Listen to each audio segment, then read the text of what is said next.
Hi, today I want to share a story with you about Jesus and his disciples from the Gospel of Mark. Do you guys remember where Mark is in the Bible? It is the second gospel of the four gospels, and it is in the New Testament. So remember, our gospels are Matthew, Mark, Luke, and John. So Mark is the second book of the New Testament. And we are going to, for the rest of this month, be following along with the service and what your parents are watching, and we're going to share those same stories. So today our story is from Mark chapter 6, and it's from verses 45 to 52. Now, this story takes place after Jesus feeds the 5,000. Do you guys remember that story where Jesus took 5 loaves of bread and 2 fish and was able to multiply that and feed over 5,000 people? And this story takes place on the Sea of Galilee. Now, after Jesus fed the 5,000, he commanded his disciples to get in a boat and row across to a town on the other side. And Jesus himself went off to pray, and he told his disciples that he would meet them there. Now, this was a journey of about maybe 6 miles, and it should take about 1 to 2 hours of rowing. And the disciples were very familiar with the Sea of Galilee. Picture it more like a lake, a really big lake, not a giant ocean. And so the disciples got into the boat. They were obedient to what Jesus asked them to do, and they started rowing. So not so much like a canoe. We're thinking fishing boat with big oars like this. So they start rowing and rowing and rowing, and a storm came up. The Sea of Galilee is known for having quick storms come up, and that's what happened on this particular night. Now, the disciples were rowing hard, being obedient to Jesus' command, and they'd been rowing for several hours, and they weren't really getting anywhere. They were rowing into the wind. How do you think they felt? How do you feel when you're trying really hard to do something? Well, I think the disciples were tired, discouraged, maybe. They were trying really hard to do something they weren't able to do. Maybe they were a little bit annoyed. I'm sure they were frustrated. So those are all the things they felt.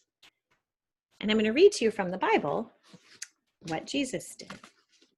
So this is again from Mark, and it says, "When evening came, the boat was in the middle of the lake, and Jesus was alone on the land.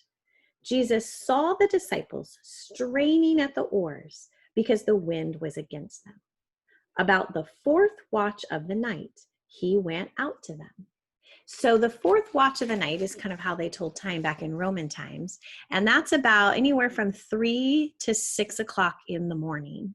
Now, remember, the disciples had started out in the evening after dinner time on what should have been about an hour or two. And it's now been 6 hours or so, maybe more. And they are trying really hard to get where they need to go. So Jesus saw them and he went to them. How do you think he got there? Do you think he got in another boat and rowed out to them? No. Jesus walked on the water out to them. Now, how do you think you would feel if you were hanging out at Folsom Lake and you saw someone walking on the water? Can you walk on the water? I can't walk on the water. People don't walk on the water. We swim, we float. Jesus was walking on the water because he's the Son of God. When the disciples saw him, they thought he was a ghost.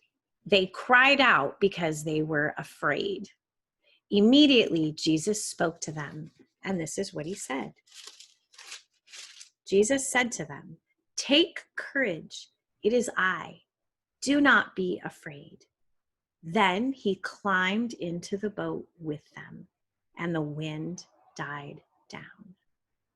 I love this story from the Bible because I don't know about you, but I struggle a lot sometimes in my obedience to Jesus. It's hard sometimes to do what Jesus asks us to do.